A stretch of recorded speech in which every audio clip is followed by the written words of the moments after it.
ਵਾਹਿਗੁਰੂ ਜੀ ਕਾ ਖਾਲਸਾ ਵਾਹਿਗੁਰੂ ਜੀ ਕੀ ਫਤਿਹ। ਸਾਖੀ ਭਗਤ ਪ੍ਰਹਿਲਾਦ ਜੀ।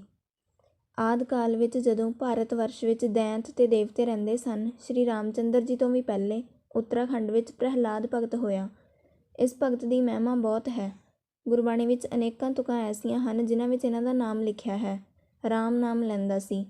ਉਸ ਵੇਲੇ ਰਾਮ ਦੇ ਅਰਥ ਸਨ ਭਗਵਾਨ ਸਰਬ ਸ਼ਕਤੀਮਾਨ, ਜਿਸ ਦੀ ਮਹਿਮਾ ਵੇਦ ਗਾਉਂਦੇ ਹਨ। ਪ੍ਰਹਿਲਾਦ ਦੀ ਕਥਾ ਜਿਹੜੀ ਪੁਰਾਣਾਂ ਵਿੱਚ ਆਉਂਦੀ ਹੈ ਉਹ ਇਸ ਤਰ੍ਹਾਂ ਹੈ। ਇੱਕ ਕਸ਼ਪ ਰਖੀ ਹੋਇਆ ਹੈ। ਉਹ ਤਪੱਸਿਆ ਕਰਿਆ ਕਰਦਾ ਸੀ।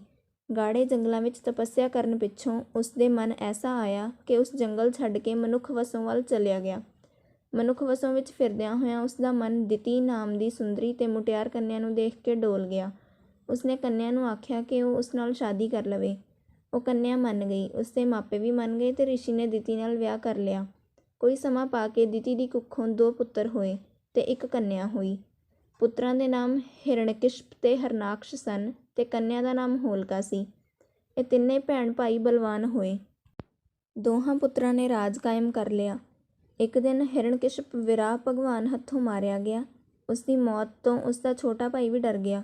ਉਸਨੇ ਖਿਆਲ ਕੀਤਾ ਕਿ ਵਿਰਾਹ ਇੱਕ ਦਿਨ ਉਸਨੂੰ ਵੀ ਮਾਰੇਗਾ।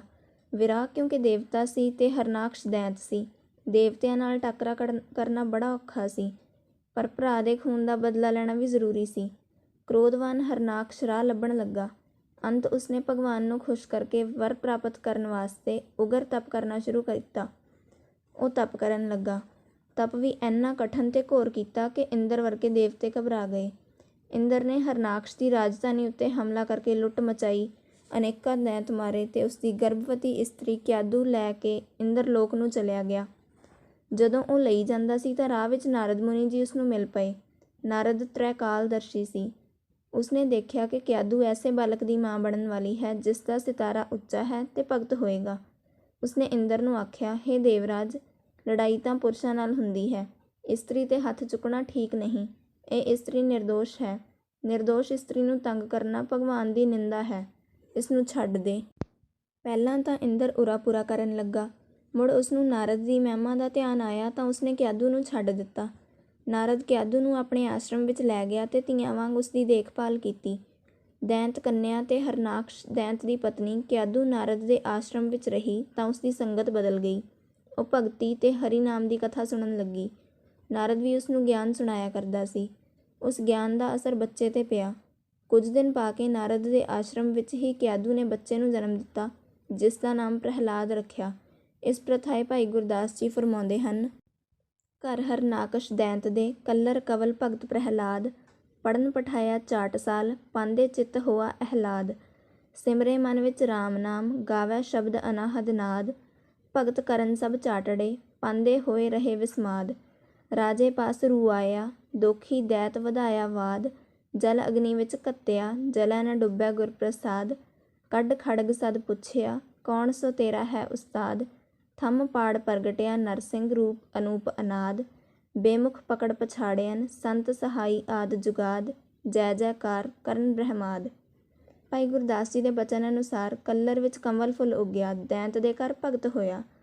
ਹਰਨਾਕਸ਼ ਨੇ ਤਪ ਕੀਤਾ ਤਾਂ ਤਪ ਨੂੰ ਦੇਖ ਕੇ ਬ੍ਰਹਮਾ ਉਸਦੇ ਕੋਲ ਪੁੱਜਾ। ਉਸਦੇ ਕੰਨ ਵਿੱਚ ਆਖਿਆ, ਤਪ ਪ੍ਰਵਾਨ, ਮੰਗ ਲੈ ਜੋ ਵਰ ਮੰਗਣਾ ਹੈ। ਇਹ ਸੁਣ ਕੇ ਹਰਨਾਕਸ਼ ਨੇ ਅੱਖਾਂ ਖੋਲ੍ਹੀਆਂ। ਬ੍ਰਹਮਾ ਨੂੰ ਆਪਣੇ ਸਨਮੁਖ ਖਲੋਤਾ ਦੇਖ ਕੇ ਉਸਨੇ ਆਖਿਆ, ਪ੍ਰਭੂ, ਬਸ ਇਹ ਵਰ ਚਾਹੀਏ, ਨਾ ਮੈਂ ਦਿਨੇ ਮਰਾਂ ਨਾ ਰਾਤ, ਨਾ ਅੰਦਰ ਮਰਾਂ ਨਾ ਬਾਹਰ, ਨਾ ਕੋਈ ਹਥਿਆਰ ਕੱਟ ਸਕੇ ਨਾ ਅੱਗ ਸਾੜ ਸਕੇ, ਪਾਣੀ ਵਿੱਚ ਨਾ ਡੁੱਬਾਂ, ਸਦਾ ਜਿਉਂਦਾ ਰਹਾਂ। ਬ੍ਰਹਮਾ ਇਹ ਗੱਲ ਸੁਣ ਕੇ ਪਹਿਲਾਂ ਤਾਂ ਘਬਰਾਇਆ। ਉਸਨੇ ਸੋਚਿਆ ਇਹ ਦੈਂਤ ਹੈ, ਇਸ ਦੀ ਬੁੱਧੀ ਐਸੀ ਹੈ, ਨੁਕਸਾਨ ਕਰੇਗਾ, ਪਰ ਬਚਨ ਕੀਤਾ ਸੀ ਤੇ ਉਸਦਾ ਤਪ ਪੂਰਾ ਹੋ ਗਿਆ ਸੀ। ਇਸ ਵਾਸਤੇ ਉਹਨਾਂ ਨੂੰ ਵਰ ਦੇਣਾ ਪਿਆ। ਤਥਾਸਤੂ ਆਖ ਕੇ ਬ੍ਰਹਮਾ ਚਲਿਆ ਗਿਆ। ਹਰਨਾਕਸ਼ ਉੱਠ ਕੇ ਖਲੋ ਗਿਆ। ਉਹ ਆਕੜਿਆ। ਉਸਦੀ ਆਕੜ ਨਾਲ ਦੇਵਲੋਕ ਵਿੱਚ ਕਾਂਬਾ ਛਿੜਿਆ। ਉਹ ਆਪਣੀ ਰਾਜਧਾਨੀ ਵਿੱਚ ਅੱਪੜਿਆ। ਉਸ ਵੇਲੇ ਨਾਰਦ ਵੀ ਕਿਆਦੂ ਤੇ ਪ੍ਰਹਿਲਾਦ ਨੂੰ ਲੈ ਕੇ ਪੁੱਜ ਗਿਆ। ਨਾਰਦ ਨੇ ਸਾਰੀ ਗੱਲ ਦੱਸੀ ਕਿ ਇੰਦਰ ਨੇ ਉਸਦੀ ਰਾਜਧਾਨੀ ਨੂੰ ਉਜਾੜਿਆ ਤੇ ਲੁੱਟਿਆ ਸੀ। ਨਾਰਦ ਦੀ ਗੱਲ ਸੁਣ ਕੇ ਹਰਨਾਕਸ਼ ਨੂੰ ਹੋਰ ਗੁੱਸਾ ਆ ਗਿਆ। ਉਸਨੇ ਸਭ ਦੈਂਤਾਂ ਨੂੰ ਇਕੱਠਿਆਂ ਕੀਤਾ ਜਿਹੜੇ ਲੁਕੇ ਛਿਪੇ ਸਨ। ਸਾਰਿਆਂ ਨੂੰ ਇਕੱਠਿਆਂ ਕਰਕੇ ਉਸਨੇ ਆਪਣੇ ਤਪ ਦੀ ਕਥਾ ਆਖ ਸੁਣਾਈ। ਇਹ ਸੁਣ ਕੇ ਦੈਂਤਾਂ ਨੂੰ ਹੌਸਲਾ ਹੋਇਆ ਤੇ ਹਰਨਾਕਸ਼ ਨੇ ਆਖਿਆ, ਦੇਖੋ, ਆਓ ਦੇਵਤਿਆਂ ਕੋਲੋਂ ਬਦਲੇ ਲਈਏ। ਤੁਸਾਂ ਵਿੱਚੋਂ ਵੀ ਜੋ ਮਰੇਗਾ ਉਹ ਤਪ ਸ਼ਕਤੀ ਨਾਲ ਜਿਉਂਦਾ ਹੋ ਜਾਏਗਾ। ਗੱਲ ਕੀ ਭਗਤ ਜਨੋ, ਹਰਨਾਕਸ਼ ਦੈਂਤ ਨੇ ਇੰਦਰਪੁਰੀ ਤੇ ਦੇਵਤਿਆਂ ਦੀਆਂ ਪੁਰੀਆਂ ਉੱਤੇ ਹੱਲੇ ਕਰਨੇ ਸ਼ੁਰੂ ਕਰ ਦਿੱਤੇ।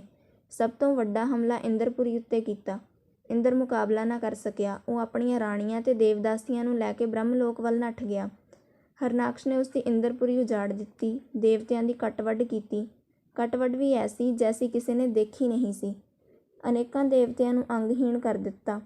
ਉਸਦੀ ਫੌਜ ਦੀ ਤਬਾਹੀ ਕਰਕੇ, ਇੰਦਰਪੁਰੀ ਨੂੰ ਲੁੱਟ ਕੇ ਅਤੇ ਅਨੇਕਾਂ ਅਪੱਛਰਾਂ ਨੂੰ ਕਾਬੂ ਕਰਕੇ ਉਹ ਆਪਣੀ ਰਾਜਧਾਨੀ ਵੱਲ ਮੁੜ ਆਇਆ। ਉਸਨੇ ਆਉਂਦਿਆਂ ਹੀ ਆਪਣੇ ਸ਼ਹਿਰ ਦੇ ਰਾਜ ਵਿੱਚ ਢੰਡੋਰਾ ਫਿਰਾ ਦਿੱਤਾ ਕਿ ਕੋਈ ਇਸਤਰੀ ਪੁਰਸ਼ ਕਿਸੇ ਦੇਵਤੇ ਭਗਵਾਨ ਆਦਿਕ ਦਾ ਨਾਮ ਨਾ ਲਵੇ। ਬਸ ਇਹੋ ਜਾਪ ਕੀਤਾ ਜਾਏ, ਹਰੇ ਹਰਨਾਕਸ਼, ਜਲੇ ਹਰਨਾਕਸ਼, ਥਲੇ ਹਰਨਾਕਸ਼। ਸਭ ਸ਼ਕਤੀਆਂ ਦੇ ਮਾਲਕ ਹਰਨਾਕਸ਼ ਹੀ ਹਰਨਾਕਸ਼। ਦੇਵਤਿਆਂ ਵਾਸਤੇ ਬਰਬਾਦੀ ਦਾ ਯੁੱਗ ਆ ਗਿਆ। ਦੇਵਤੇ ਘਬਰਾ ਗਏ, ਭੈ-ਭੀਤ ਹੋ ਗਏ। ਦੇਵਤਿਆਂ ਦੇ ਕੁਝ ਮੁਖੀਏ ਭਗਵਾਨ ਵਿਸ਼ਨੂੰ ਕੋਲ ਗਏ। ਉਹਨਾਂ ਨੇ ਜਾ ਕੇ ਪੁਕਾਰ ਕੀਤੀ, ਹੇ ਭਗਵਾਨ, ਆਪ ਦੀ ਮਹਿਮਾ ਤਾਂ ਅਲੋਪ ਹੋ ਰਹੀ ਹੈ। ਦੇਵੀ ਦੇਵਤਿਆਂ ਦਾ ਨਾਮ ਮਿਟਾਇਆ ਜਾ ਰਿਹਾ ਹੈ। ਸੋਚੋ, ਇਸ ਤਰ੍ਹਾਂ ਧਰਮ, ਨੇਕੀ ਅਲੋਪ ਹੋ ਜਾਏਗੀ ਤੇ ਅਧਰਮ, ਪਾਪ, ਧੱਕਾ ਤੇ ਸ਼ੈਤਾਨੀ ਸ਼ਕਤੀਆਂ ਪ੍ਰਬਲ ਹੋ ਜਾਣਗੀਆਂ। ਕੋਈ ਉਪਾਅ ਸੋਚੋ। ਦੈਂਤ ਨੂੰ ਵਰ ਦੇ ਕੇ ਬ੍ਰਹਮਾ ਜੀ ਨੇ ਠੀਕ ਨਹੀਂ ਕੀਤਾ। ਸਾਰੇ ਦੇਵਤੇ ਮਾਰੇ ਜਾਣਗੇ। ਵਿਸ਼ਨੂੰ ਨੇ ਬ੍ਰਹਮਾ ਨੂੰ ਸੱਦਿਆ। ਬ੍ਰਹਮਾ ਨੇ ਕਿਹਾ, ਉਸਨੇ ਤਪ ਕਰਕੇ ਮੇਰੇ ਕੋਲੋਂ ਧੋਖੇ ਨਾਲ ਵਰ ਲੈ ਲਿਆ ਹੈ। ਉਸਦੀ ਮੌਤ ਦਾ ਰਾਹ ਭਗਵਾਨ ਕੱਢੇ। ਸਭ ਕੁਝ ਸੋਚ ਕੇ ਵਿਸ਼ਨੂੰ ਭਗਵਾਨ ਨੇ ਆਖਿਆ, ਹੇ ਦੇਵਤਿਓ, ਘਬਰੋ ਨਾ। ਸਦਾ ਰਾਜ ਧਰਮ ਕਰਦਾ ਹੈ, ਅਧਰਮ ਦੀ ਸ਼ਕਤੀ ਰਾਜ ਨਹੀਂ ਕਰਦੀ। ਹਰਨਾਕਸ਼ ਦੀ ਮੌਤ ਦਾ ਕਾਰਨ ਉਸਦਾ ਅਧਰਮ, ਉਸਦਾ ਹੰਕਾਰ ਹੋਏਗਾ। ਸਮਝੋ, ਉਸਦੇ ਘਰ ਪ੍ਰਹਿਲਾਦ ਨਾਮ ਦਾ ਪੁੱਤਰ ਹੋਇਆ ਹੈ।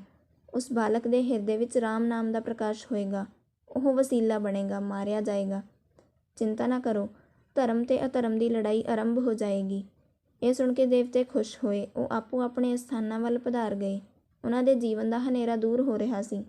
ਵਿਸ਼ਨੂੰ ਭਗਵਾਨ ਨੇ ਹਰਨਾਕਸ਼ ਨੂੰ ਮਾਰਨ ਲਈ ਆਪਣੇ ਯਤਨ ਆਰੰਭ ਕਰ ਦਿੱਤੇ। ਉਹਨਾਂ ਨੇ ਪ੍ਰਹਿਲਾਦ ਦੇ ਹਿਰਦੇ ਵਿੱਚ ਗਿਆਨ ਤੇ ਭਗਤੀ, ਸੱਚ ਤੇ ਨਿਰਭੈਤਾ ਦੇ ਦੈਵੀ ਗੁਣ ਪ੍ਰਗਟ ਕਰ ਦਿੱਤੇ। 6 ਸਾਲ ਦਾ ਪ੍ਰਹਿਲਾਦ ਹੋਇਆ ਤਾਂ ਉਸਨੂੰ ਪਾਠਸ਼ਾਲਾ ਵਿੱਚ ਪੜ੍ਹਨ ਬਿਠਾਇਆ। ਉਸ ਪਾਠਸ਼ਾਲਾ ਵਿੱਚ ਬਹੁਤ ਸਾਰੇ ਹੋਰ ਲੜਕੇ ਪੜ੍ਹਦੇ ਸਨ। ਪਾਠਸ਼ਾਲਾ ਦੇ ਮੁੱਖ ਅਧਿਆਪਕ ਦਾ ਨਾਮ ਸੰਡਾ-ਮਰਕਾ ਸੀ। ਉਹ ਖੁਸ਼ ਹੋਇਆ ਕਿ ਰਾਜਪੁੱਤਰ ਦੇ ਪੜ੍ਹਨ ਆਉਣ ਨਾਲ ਉਸਦੀ ਸ਼ੋਭਾ ਵਧੇਗੀ। ਉਸਨੂੰ ਬਹੁਤ ਕੁਝ ਮਿਲਿਆ ਕਰੇਗਾ। ਉਸਦੀਆਂ ਜਨਮ ਦੀਆਂ ਭੁੱਖਾਂ ਦੂਰ ਹੋ ਜਾਣਗੀਆਂ। ਉਸਨੇ ਬੜੇ ਚਾਅ ਨਾਲ ਪ੍ਰਹਿਲਾਦ ਨੂੰ ਪੜ੍ਹਾਉਣਾ ਆਰੰਭਿਆ। ਮੁੱਢਲੇ ਅੱਖਰ ਪੜ੍ਹਾਏ। ਅੱਖਰ ਪੜ੍ਹਾਉਣ ਨਾਲ ਉਸਨੇ ਬਾਲਕਾਂ ਨੂੰ ਕਿਹਾ, ਆਖੋ ਸਾਰੇ ਹਰਨਾਕਸ਼ ਮਹਾਰਾਜ ਦੀ ਜੈ।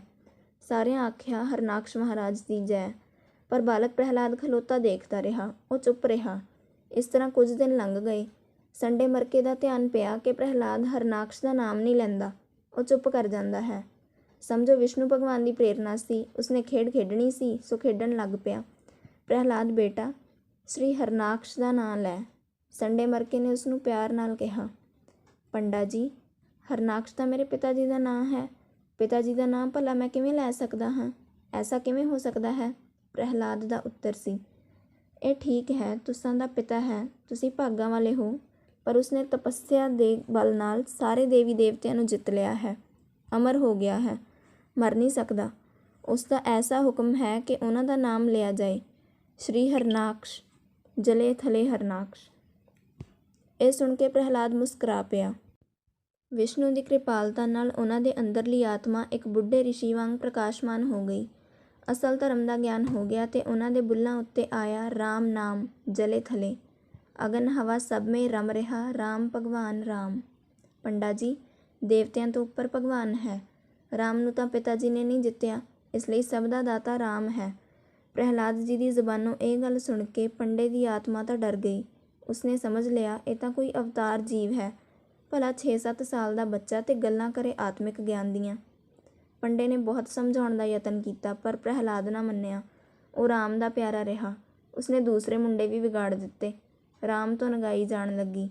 ਐਸਾ ਪਿਆਰ ਹੋਇਆ, ਐਸੀ ਪ੍ਰਭੂ ਨੇ ਖੇਡ ਵਰਤਾਈ, ਐਸਾ ਗਿਆਨ ਹੋਇਆ, ਐਸੀ ਹਰਨਾਕਸ਼ ਰਾਜਾ ਦੀ ਮਿੱਟੀ ਪਲੀਤ ਹੋਈ ਕਿ ਪੰਡਾ ਤੜਪ ਉੱਠਿਆ। ਉਸਦਾ ਸਰੀਰ ਕੰਬਣ ਲੱਗ ਪਿਆ।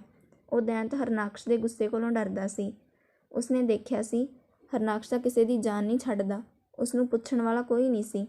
ਪ੍ਰਹਿਲਾਦ ਉਸਦੇ ਆਖੇ ਨਹੀਂ ਸੀ ਲੱਗਦਾ। ਉਸਨੇ ਪ੍ਰਹਿਲਾਦ ਨੂੰ ਮਾਰਿਆ, ਡਰ ਦਿੱਤੇ, ਗੱਲਾਂ ਨਾਲ ਸਮਝਾਇਆ।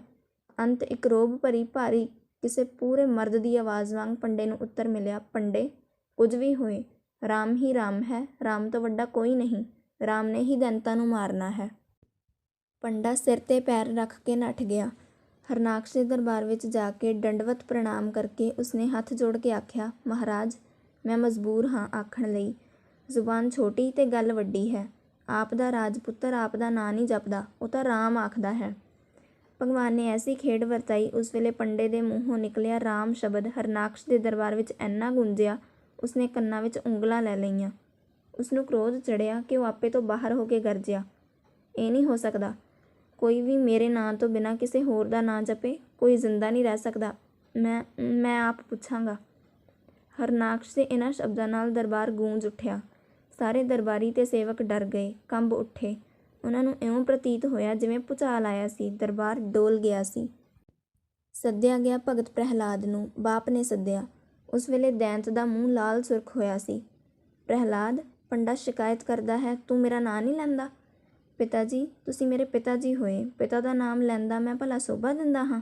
ਪਿਤਾ ਦਾ ਸਤਿਕਾਰ ਕਰਨਾ ਯੋਗ ਹੈ। ਪ੍ਰਹਿਲਾਦ ਨੇ ਮੁਸਕਰਾ ਕੇ ਉੱਤਰ ਦਿੱਤਾ। ਉਹ ਨਿਰਭੈ ਸੀ। ਅਸਲ ਵਿੱਚ ਉਸ ਭਗਤ ਦੇ ਰਾਹੀਂ ਜਗਤ ਦੀ ਮਹਾਨ ਸ਼ਕਤੀ ਭਗਵਾਨ ਵਿਸ਼ਨੂੰ ਮੁਸਕਰਾ ਰਿਹਾ ਸੀ। ਇਹ ਗੱਲ ਨਹੀਂ, ਹਰਨਾਕਸ਼ ਬੋਲਿਆ। ਹੋਰ ਕਿਹੜੀ ਗੱਲ ਹੈ ਪਿਤਾ ਜੀ? ਪ੍ਰਹਿਲਾਦ ਨੇ ਮੁੜ ਸਵਾਲ ਕੀਤਾ। ਉਸਦੇ ਨਿੱਕੇ ਨੇਤਰਾਂ ਨੇ ਦੈਂਤ ਦੀ ਮਲੀਨ ਆਤਮਾ ਵੱਲ ਤੱਕਿਆ। ਕਾਲੀ ਆਤਮਾ ਕ੍ਰੋਧ ਤੇ ਹੰਕਾਰ ਨਾਲ ਭਰੀ ਸੀ। ਰਾਮ ਦਾ ਨਾਮ ਨਾ ਬੋਲ, ਮੇਰਾ ਨਾਂ ਲੈ, ਹਰਨਾਕਸ਼। ਹਰਨਾਕਸ਼ ਦੀ ਮਾਲਾ ਫੇਰ। ਇਹ ਸੁਣ ਕੇ ਪ੍ਰਹਿਲਾਦ ਹੱਸ ਪਿਆ। ਇਉਂ ਹੱਸਿਆ ਜਿਵੇਂ ਸਿਆਣਾ ਪੁਰਸ਼ ਹੱਸਦਾ ਹੈ, ਜਿਸਨੂੰ ਗਿਆਨ ਹੁੰਦਾ ਹੈ, ਤ੍ਰੈਲੋਕ ਦਾ ਗਿਆਨ। ਉਹ ਬੋਲਿਆ, ਹੇ ਰਾਜਨ, ਇਹ ਤੁਸਾਂ ਦਾ ਹੰਕਾਰ ਹੈ। ਤੁਸਾਂ ਨੇ ਤਪੱਸਿਆ ਕਰਕੇ ਭਗਵਾਨ ਕੋਲੋਂ ਵਰ ਲਿਆ। ਜਿਸ ਪਾਸੋਂ ਤੁਸਾਂ ਵਰ ਲਿਆ, ਉਹ ਮੇਰਾ ਰਾਮ ਹੈ, ਭਗਵਾਨ ਹੈ। ਇਹ ਨਾਂ ਨਾ ਲੈ, ਮੈਂ ਮਾਰ ਸੁੱਟਾਂਗਾ। ਦੈਂਤ ਦੇ ਸਰੀਰ ਨੂੰ ਝਟਕਾ ਜਿਹਾ ਵੱਜਾ। ਉਸ ਦੀ ਜ਼ਬਾਨੋਂ ਮਸਾਂ ਹੀ ਰਾਮ ਸ਼ਬਦ ਨਿਕਲਣੋਂ ਰਿਹਾ, ਪਰ ਪ੍ਰਹਿਲਾਦ ਸਗੋਂ ਭਖਿਆ, ਖੁਸ਼ ਹੋਇਆ, ਜਿਵੇਂ ਮੌਤ ਉਸਨੂੰ ਡਰਾਉਂਦੀ ਨਹੀਂ ਸੀ। ਨਾਂ ਕਿਉਂ ਨਾ ਲਵਾਂ? ਨਾਰਦ ਮੁਨੀ ਦੇ ਆਸ਼ਰਮ ਵਿੱਚੋਂ ਸਿੱਖਿਆ ਲਈ ਸੀ। ਮੈਂ ਮਾਂ ਦੇ ਗਰਭ ਵਿੱਚ ਸਾਂ, ਕਦੀ ਨਹੀਂ ਭੁੱਲ ਸਕਦਾ। ਮੇਰਾ ਤਾਂ ਲੂੰ ਲੂੰ ਵਿੱਚ ਰਾਮ ਹੈ। ਰਾਮ ਹੈ ਰਾਮ। ਲੈ ਜਾਓ, ਇਸਨੂੰ ਲੈ ਜਾਓ, ਦਰਿਆ ਵਿੱਚ ਡੋਬੋ, ਮਾਰੋ।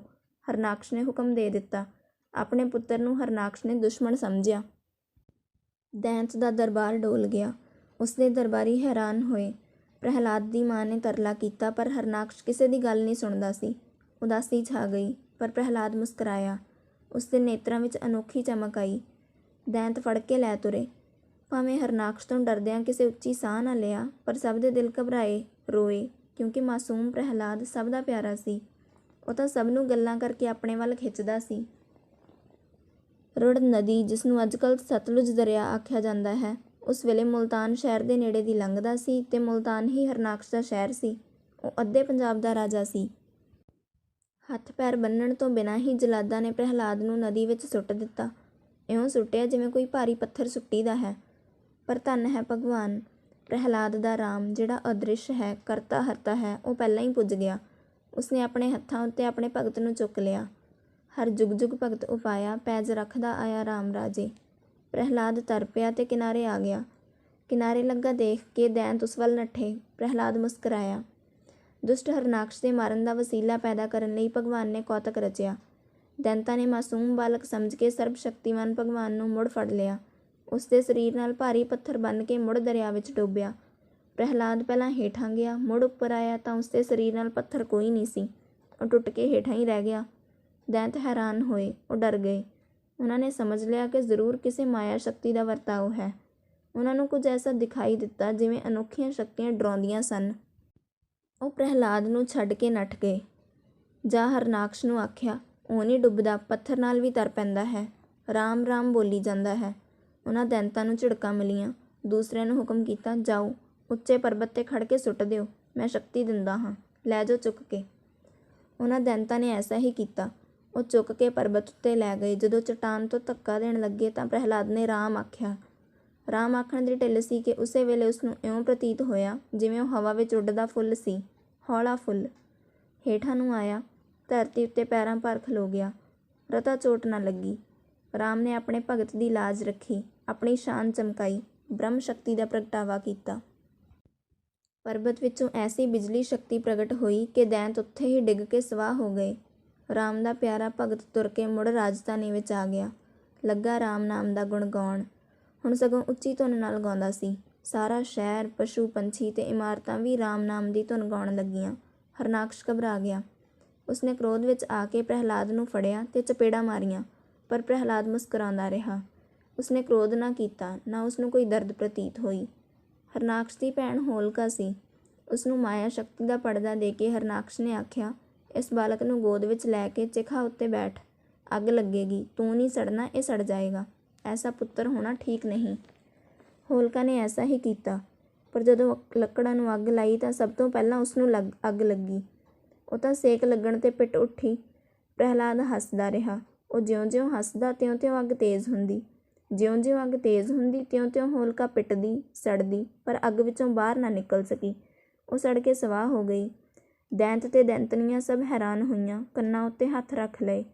ਐਸਾ ਖੇਲ ਧਰਮ ਕਾ ਦੇਖ ਕੇ ਭਗਤ ਜਨ ਹੱਸੇ। ਪ੍ਰਹਿਲਾਦ ਅੱਗ ਵਿੱਚੋਂ ਬਾਹਰ ਆ ਗਿਆ। ਕੱਢ ਖੜਗ ਸਦ ਪੁੱਛਿਆ, ਕੌਣ ਸੋ ਤੇਰਾ ਹੈ ਉਸਤਾਦ, ਥੰਮ ਪਾੜ ਪ੍ਰਗਟਿਆ ਨਰਸਿੰਘ ਰੂਪ ਅਨੂਪ ਅਨਾਦ। ਹਰਨਾਕਸ਼ ਦੈਂਤ ਦਾ ਜਦੋਂ ਕੋਈ ਚਾਰਾ ਨਾ ਚੱਲਿਆ ਤਾਂ ਉਹ ਪਾਪੀ ਦੁਸ਼ਟ ਹੰਕਾਰੀ ਨੇ ਰਾਮ ਦੇ ਭਗਤ ਨੂੰ ਲੋਹੇ ਦਾ ਥੰਮ ਤਾ ਕੇ ਉਸ ਨਾਲ ਬੰਨ੍ਹਿਆ। ਥੰਮ ਨੇ ਭਗਤ ਨੂੰ ਕੁਝ ਨਾ ਕਿਹਾ। ਪ੍ਰਹਿਲਾਦ ਮੁਸਕਰਾਇਆ। ਗੁੱਸੇ ਨਾਲ ਹਰਨਾਕਸ਼ ਲਾਲ ਪੀਲਾ ਹੋ ਗਿਆ, ਉਸੇ ਤਰ੍ਹਾਂ ਜਿਵੇਂ ਡੁੱਬਦਾ ਸੂਰਜ ਲਾਲ ਹੁੰਦਾ ਹੈ। ਉਸ ਦਾ ਅੰਤ ਸਮਾਂ ਆ ਗਿਆ ਸੀ। ਦੱਸ ਤੇਰਾ ਕੌਣ ਰਾਖਾ? ਹਰਨਾਕਸ਼ ਨੇ ਪ੍ਰਹਿਲਾਦ ਨੂੰ ਪੁੱਛਿਆ। ਮੇਰਾ ਰਾਖਾ ਰਾਮ ਹੈ, ਪ੍ਰਹਿਲਾਦ ਨੇ ਉੱਤਰ ਦਿੱਤਾ। ਕਿੱਥੇ ਹੈ? ਮੇਰੇ ਕੋਲ, ਮੇਰੇ ਨਾਲ। ਉਹ ਸਦਾ ਦੇਖਦਾ ਰਹਿੰਦਾ ਹੈ, ਘਟ-ਘਟ ਵਿੱਚ ਵਸਦਾ ਹੈ। ਰਤਾ ਹੋਸ਼ ਕਰੋ, ਤੁਸਾਂ ਦੀ ਮੌਤ ਆਈ। ਮੇਰੀ ਮੌਤ ਨਹੀਂ, ਤੇਰੀ ਮੌਤ। ਲੈ ਆਈ ਤਲਵਾਰ। ਇਉਂ ਆਖ ਕੇ ਹਰਨਾਕਸ਼ ਤਲਵਾਰ ਚੁੱਕਣ ਹੀ ਲੱਗਾ ਸੀ ਕਿ ਉਸ ਵੇਲੇ ਥੰਮ ਪਾਟ ਗਿਆ। ਉਸ ਵਿੱਚੋਂ ਵਿਸ਼ਨੂੰ ਭਗਵਾਨ ਨਰਸਿੰਘ ਰੂਪ ਧਾਰਨ ਕਰਕੇ, ਮੂੰਹ ਸ਼ੇਰ ਦਾ, ਧੜ ਆਦਮੀ ਦਾ, ਬਾਹਰ ਨਿਕਲੇ। ਉਹਨਾਂ ਨੇ ਦੋਖੀ ਦੈਂਤ ਹਰਨਾਕਸ਼ ਨੂੰ ਫੜ ਲਿਆ। ਉਹਨਾਂ ਨੇ ਹੱਥਾਂ ਨਾਲ ਫੜ ਕੇ ਹਰਨਾਕਸ਼ ਦਾ ਪੇਟ ਚੀਰ ਸੁੱਟਿਆ। ਅੰਤੜੀਆਂ ਬਾਹਰ ਆ ਗਈਆਂ। ਭਗਵਾਨ ਨੇ ਕਿਹਾ, ਹੰਕਾਰੀ ਦੈਂਤ, ਦੇਖ, ਤੂੰ ਨਾ ਦਿਨੇ ਮਰ ਰਿਹਾ ਹੈ, ਨਾ ਰਾਤ। ਇਸ ਵੇਲੇ ਦਿਨ ਅੰਦਰ ਬਾਹਰ ਹੈ। ਧਰਤੀ ਉੱਤੇ ਵੀ ਨਹੀਂ ਮਾਰਿਆ, ਹੱਥਾਂ ਨਾਲ ਚੁੱਕ ਕੇ ਗੋਡਿਆਂ ਉੱਤੇ ਰੱਖਿਆ ਹੈ। ਇਹ ਆਖ ਕੇ ਹਰਨਾਕਸ਼ ਦਾ ਅੰਤ ਕਰ ਦਿੱਤਾ। ਹਰਨਾਕਸ਼ ਮਾਰਿਆ ਗਿਆ ਤਾਂ ਵਿਸ਼ਨੂੰ ਭਗਵਾਨ ਅਸਲੀ ਰੂਪ ਧਾਰਨ ਕਰਕੇ ਪ੍ਰਗਟ ਹੋਏ। ਉਹਨਾਂ ਨੇ ਪ੍ਰਹਿਲਾਦ ਨੂੰ ਤਾਰਿਆ, ਰਾਜ ਬਖਸ਼ਿਆ ਤੇ ਧਰਮ ਦਾ ਰਾਜ ਕਰਨ ਲਈ ਉਪਦੇਸ਼ ਦਿੱਤਾ। ਸਾਰੇ ਬ੍ਰਹਿਮੰਡਾਂ ਵਿੱਚ ਜੈ ਜੈਕਾਰ ਹੋਈ। ਹੇ ਜਗਿਆਸੂ ਜਨੋ, ਜੋ ਵੀ ਪੁਰਸ਼ ਇਸ ਧਰਤੀ ਰੂਪ ਬ੍ਰਹਿਮੰਡ 'ਤੇ ਜਨਮ ਲੈਂਦਾ ਹੈ, ਜੇ ਉਹ ਪ੍ਰਭੂ ਦੀ ਭਗਤੀ ਕਰਦਾ ਹੈ ਤਾਂ ਉਹ ਆਪਣਾ ਜਨਮ ਸਫਲ ਕਰ ਜਾਂਦਾ ਹੈ। ਜੈਸਾ ਕਿ ਸਤਿਗੁਰੂ ਜੀ ਮਹਾਰਾਜ ਫਰਮਾਉਂਦੇ ਹਨ, ਜਪ ਮਨ ਮਾਧੋ ਮਧਸੂਦਨ, ਹਰ ਸ੍ਰੀ ਰੰਗੋ ਪਰਮੇਸ਼ਰੋ, ਸਤ ਪਰਮੇਸ਼ਰੋ ਪ੍ਰਭ ਅੰਤਰ ਜਾਮੀ, ਸਭ ਦੁਖਨ ਕੋ ਹੰਤਾ, ਸਭ ਸੁਖਨ ਕੋ ਦਾਤਾ, ਹਰ ਪ੍ਰੀਤਮ ਗੁਣ ਗਾਓ। ਰਹਾਓ। ਵਾਹਿਗੁਰੂ ਜੀ ਕਾ ਖਾਲਸਾ, ਵਾਹਿਗੁਰੂ ਜੀ ਕੀ ਫਤਿਹ।